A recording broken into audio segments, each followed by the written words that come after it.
comentar com vocês nesse vídeo sobre o empate com o sabor de vitória da seleção brasileira contra a seleção da Espanha. E acho até que a gente pode falar que foi uma data FIFA bem favorável para a seleção brasileira, a despeito, inclusive, de, em alguns momentos, não conseguir jogar absolutamente nada, né? Nada. Em alguns momentos, a gente ainda vê problemas seríssimos da seleção e há aqueles que falam que não, tem problemas sérios porque não tem um jogador tal, outro jogador tal, porque é início de preparação tal, porque é um técnico novo tal. Há aqueles que falam tudo isso, eu diria, vocês estão certos. De fato, podemos sim colocar essas questões aí atenuantes, né? Para quando o Brasil não joga bem, não consegue apresentar um bom futebol. Mas a gente vê em alguns momentos o bom futebol acontecendo, né? Também precisamos destacar este ponto. E neste caso, veja, a gente falar que no começo do trabalho, né, em virtude do seu começo do trabalho, dá para atenuar os problemas que a seleção apresenta, né? Na mesma linha, podemos falar que os pontos positivos podem ser frutos também da própria essência da seleção brasileira, da própria qualidade dos jogadores e assim por diante. Nesse sentido, a gente elimina um pouquinho o mérito do técnico, fica tudo equilibrado, né? Ele nem tem tantos méritos assim para os pontos positivos da seleção, tampouco tem tantos méritos assim, ou deméritos, para os pontos negativos da seleção, beleza? Mas acho que neste caso específico, podemos sim decretar que Dorival parece algo novo e positivo na seleção brasileira neste momento. Não é isso? Vamos lá. Vamos fazer então uma análise rápida desse jogo e falar um pouquinho da seleção, antes, contudo, chamar sua atenção para o fato de que este vídeo tem um patrocínio da PagBet, para você, evidentemente, que custe uma aposta esportiva, né? PagBet é o quê? PagBet é uma casa de aposta que há pouco tempo está aqui no mercado nacional, revolucionando completamente ali a sua fezinha, né? Por quê? Porque a PagBet ela democratiza o acesso às apostas, né?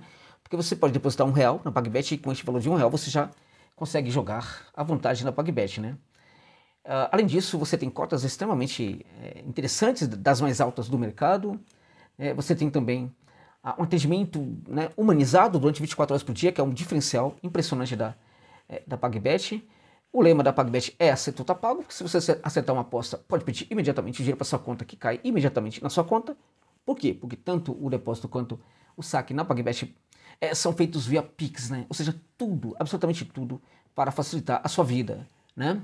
Então, evidentemente, eu não gosto de apostas esportivas. A dica não é para você. Eu curto sim. Então, essa dica é para você. Você tem que apostar via PagBet. Tá bom, gente? Então, não conhece, usa o link que está na descrição do vídeo e no comentário fixado para você se cadastrar na PagBet. Boa sorte. Boa sorte nas suas apostas aí. Sempre deixando claro que vale a pena ter muita cautela na hora de fazer a sua fezinha, né? Beleza? Então, vamos lá falar da seleção brasileira, que fizeram uma partida interessante com alguns jogadores que se destacaram muito na partida contra a Inglaterra, que dessa vez não apareceu tanto assim, né? A Inglaterra que teve um outro jogo na data de hoje e foi muito mal mesmo. Novamente, a gente percebe que tem uma questão aí que a seleção inglesa que precisa, evidentemente, ser trabalhada, precisa, evidentemente, melhorar. Esse é um ponto, né? Agora, não dá para, evidentemente, falar que a seleção brasileira só conseguiu vencer a Inglaterra porque a Inglaterra está precisando, enfim. A gente pode falar das duas coisas, né? O fato é que o Brasil conseguiu vencer a seleção da Inglaterra e venceu a seleção da Inglaterra muito bem, né? Conseguiu, evidentemente, ter uma grande vitória contra a seleção da Inglaterra e agora teve um empate com sabor de vitória contra uma outra seleção europeia. Dois gigantes do futebol europeu. Esse ponto é interessante porque há muito tempo que o Brasil não jogava amistosos contra os gigantes do futebol europeu. Há muito tempo. Por certo que a gente pode apontar também que este é o momento em que as seleções europeias estão bem estranhas, né? Muito estranhas neste começo de 2024. Não estão apresentando um futebol realmente muito interessante, não. Todas, né? Hoje eu vi jogos assim horríveis, né? Com muita dificuldade de várias seleções, né? Várias seleções. Não somente as seleções principais, como também seleções sub-20. Lá na Europa tem muito sub-21, né? No caso, também seleções olímpicas. Hoje foi um negócio bem feio, na verdade hoje não, nessa data FIFA evidentemente. Contudo, isso não tira o mérito do Brasil. Até porque, se eles estão, começo de temporada, com dificuldade e tal, o Brasil também está no começo de um trabalho com o seu novo técnico, né? O Dorival Júnior. No jogo de hoje, a gente tem um primeiro tempo que foi para esquecer. Na verdade, o Brasil jogou muito mal, poderia ter, evidentemente, levado ali até uns 3, 4 gols ali. Poderia ter terminado o primeiro tempo perdendo por muito mais, evidentemente, né? A equipe não se encontrava, o meio de campo estranho, não pegava, não criava, fazia nada, o meio de campo realmente questionável. E acho que o Dorival precisa, na verdade, repensar a questão do meio de campo, pelo menos dos intérpretes, para o tipo de jogo que ele quer, né? E que ele leva ao meio de campo, né? Paquetá, João Gomes aí e o Bruno Guimarães realmente não foram absolutamente, não foram bem, né? Paquetá talvez tenha sido o que mais, né? Enfim, se destacou desses dois aí. João Gomes, né? Curiosamente mal, muito mal, jogador que para mim é jogador de seleção, jogador para mim de altíssimo nível e que merece sim ter chance na seleção, mas hoje não foi bem. Bruno Guimarães, esse aí horroroso, horrível. Para mim o pior ali do setor foi o Bruno Guimarães. Não sei se você concorda ou discorda, deixa aí no comentário, né? E aí a bola chegava muito mal à frente, né? Você tinha o Vini Júnior que tentava trabalhar um pouquinho mais, fazendo esse trabalho de voltar para dar consistência para a criação, né? Enfim, quando essa bola chega, né, do meio de campo ali, quando ela vai do meio de campo para o setor de ataque, ela tende a se arredondar muito quando esse jogador do ataque volta um pouco para dar essa ajuda, né? Esse é o papel do Vini Júnior, mas ele não teve hoje um bom jogo. Longe disso, um jogo muito, muito, muito ruim. Dos jogos mais ruins do Vinícius Júnior, vestindo a camisa da seleção brasileira, na minha opinião, né? E a gente tem aí o Rodrigo tentando cada vez mais virar um jogador importante para a seleção brasileira. Acho que hoje até ele conseguiu, assim, não foi um jogo brilhante dele, mas ele conseguiu em alguns momentos conectar muitas ações importantes desse tipo de jogo que a seleção brasileira quer fazer, né? Qual é esse tipo de jogo que a seleção brasileira quer fazer? Esqueçam aquele jogo, né, aquele possível jogo da seleção brasileira tentando tocar bola, tentando administrar o jogo a partir do meio de campo, com meio de campo criativo. Isso não vai acontecer, evidentemente, com a seleção do Dorival Júnior. A gente vai ter, evidentemente, o que aconteceu no São Paulo, a gente vai ter no Brasil também. Não vai ser um jogo feio, mas a bola terá de passar imediatamente, com muita velocidade, para o setor do meio de campo e chegar rapidamente ali ao setor de ataque. O meio de campo, na verdade, para o Dorival, não é um espaço para se cadenciar jogo. É o espaço que tem que ser utilizado para que a bola chegue o mais breve possível ali na área do adversário. Então a gente precisa, evidentemente, se acostumar com esse tipo de coisa, né? E aí, esses jogadores que estão ali, eles vão cumprir esse papel. Curiosamente, se nós olharmos aí para os 3 jogadores que estiveram hoje em campo, talvez o Paquetá seja o jogador menos apropriado para esse tipo de jogo. Curiosamente, o Paquetá foi o jogador que hoje, dos 3, né, conseguiu escapar um pouquinho de um desempenho aí muito frágil, né? Nós olharmos para a primeira linha, a linha defensiva, a gente vai ter ali uma linha defensiva fraquíssima, né? O Beraldo, que foi muito bem contra a Inglaterra, né? Hoje foi horrível, né? Horrível, bola foi horrível. O Beraldo hoje realmente fez um jogo muito ruim. Isso, evidentemente, é normal, vai acontecer. O jogador está vestindo agora a amarelinha. E há aqueles que acham que o Beraldo, enfim, não é nem jogador para estar lá. Vamos lembrar a grandíssima partida que ele fizera contra a equipe da Inglaterra, né? Então, acho que está tudo muito bem. Não tem problema não, está com saldo positivo em virtude daquilo que fez no primeiro jogo, né? O Wendel ali no setor esquerdo foi um negócio assim lamentável, talvez o pior de todos, até pior, bem pior do que o Beraldo, né? O Yamal deitou, né? O Yamal deitou, transformou aquele setor ali da seleção brasileira no setor Avenida Wendel, né? Avenida Wendel barra Vinícius Júnior, porque também Vinícius Júnior não dava nenhum tipo de combate, não dava nada, assim, Vinícius Júnior foi mal, tanto na questão do jogo, no trabalho de associação no meio de campo, ali quando ele voltar para o meio de campo, e também na proteção daquele setor ali do campo, daquele corredor lateral esquerdo, foi mal, muito mal.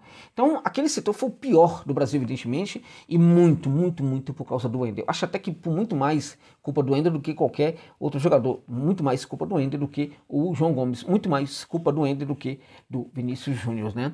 Então, na verdade, o primeiro tempo o Brasil não tinha pegada e acho que teve sorte até de terminar o primeiro tempo perdendo por uma quantidade de gols muito pequena, né? Poderia ter perdido por muito mais, o que colocaria inúmeros problemas aí para o Brasil na sequência, né? A gente tem no segundo tempo, portanto, ali a seleção brasileira que vai tentar fazer algo já um pouquinho diferente, né? Mas também vai escorregar no problema aí do entrosamento e da dificuldade diante de um time que pensava o jogo a partir do meio de campo, que o Brasil não fazia no meio de campo, a Espanha fazia no meio de campo, né? Pensava o jogo a partir do meio de campo e controlava o jogo a partir do meio de campo, domava o Brasil, sobretudo a partir do meio de campo e também, sobretudo, a partir de um esquema tático, né, que projetava muito bem individualidades, como por exemplo do Yamal, né, também do Olmo, né, que jogou demais, né? O Olmo foi assim, taticamente foi o melhor jogador da Espanha, na minha opinião, né? O Rodri também jogou muita bola, enfim. Gente, o meio de campo da Espanha olha só, a gente tem uma seleção aí que pode, na verdade, se reconfigurar como uma das grandes seleções do futebol mundial novamente, né? A seleção da Espanha andou perdendo aí qualidade, mas a gente, olhando para essa seleção da Espanha agora, dá para ver sinais aí muito positivos, né? E dá para ver sinais de que pode realmente voltar a ser uma seleção vencedora. Impressionante alguns desses jogadores aí. O Olmo, todo mundo sabe da qualidade dele, mas uma vez que veste a camisa da seleção jogando desse jeito, olha, Yamal, né, que, enfim, né, precisa tomar cuidado com esse negócio de cai-cai, né, e também a gente precisa falar até do Nico Williams, né, que foi também um jogador bastante interessante aí, né. Essa seleção, evidentemente, teve problemas, né, teve problemas no setor defensivo, teve problemas com o Simon também, que foi mal na partida, e evidentemente que, a despeito disso, a despeito da seleção da Espanha ter perdido, evidentemente, ali a condição técnica no segundo tempo, né? E praticamente o Brasil vai para cima da Espanha. Precisamos também falar da arbitragem ridícula, nojenta, asquerosa da arbitragem, né? A arbitragem foi muito mal, né? A despeito da qualidade da Espanha, a gente tivemos dois pênaltis que, sinceramente, não era para acontecer, né? Então a arbitragem foi muito mal, ela estragou muito esse espetáculo, né?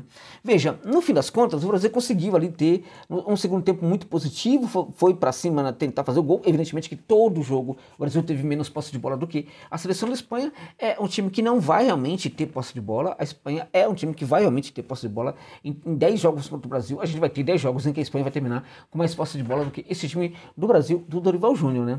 Problema? Pode não ser problema, evidentemente. Um time pode ter, claramente, um percentual menor de posse de bola e ter qualidade no seu jogo. Não tem nenhum problema em relação a isso, não.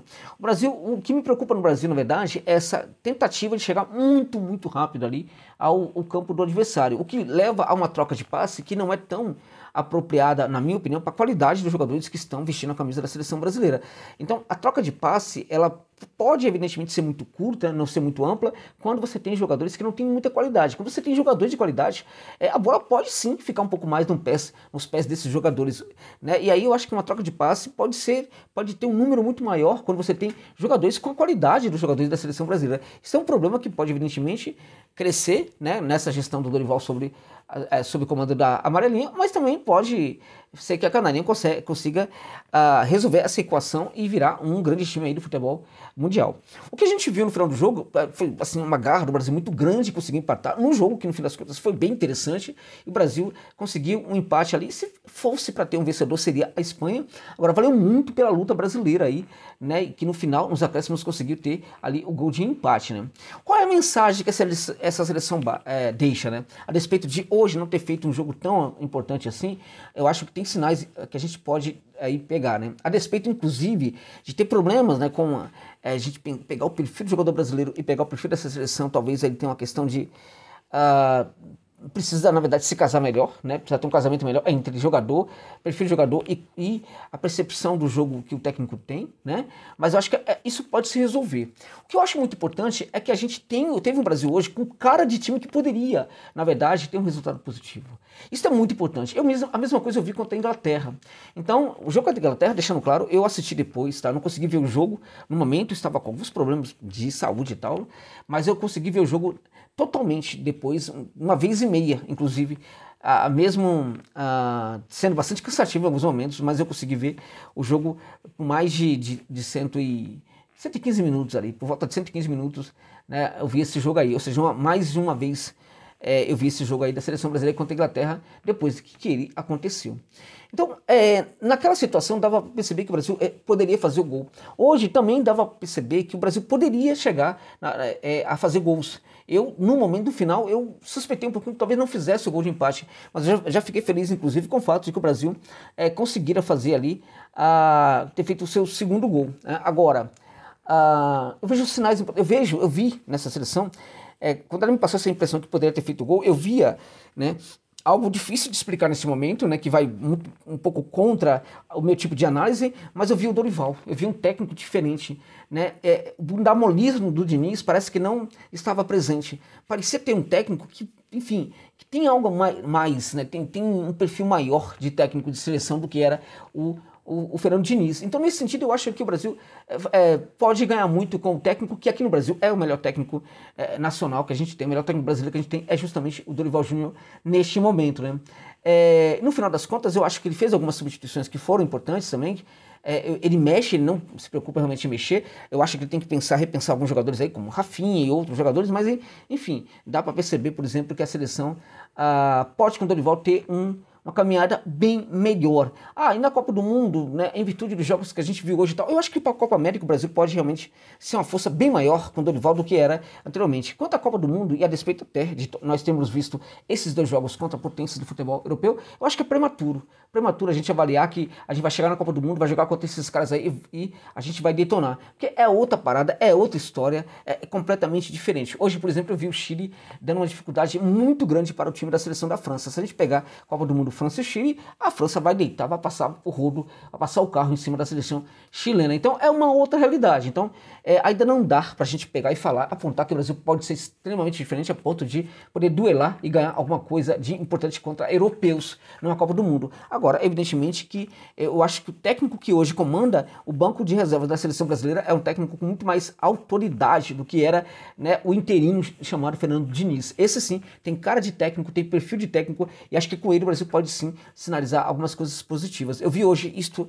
na garra, na intenção, na vontade, na disposição, em alguns acertos em substituições e também em algo, gente, diferente, numa aura mais vencedora, mais protagonista, né, mais corajosa e menos chorona. Esse é o ponto, menos chorona. Com o Diniz parece que o choro estava decretado, estava livre, né, podia chorar à vontade. Então o técnico chorão ali do banco de reservas parece que não tinha muito a ver com a seleção brasileira. Hoje a gente teve um técnico que, a despeito de pessoalmente eu não gostar muito dele em virtude do que ele andou fazendo na carreira ultimamente, a gente precisa falar que aqui no Brasil é sim o melhor técnico brasileiro e que na seleção brasileira acho que ele pode sim entregar alguma qualidade para a Canarinho.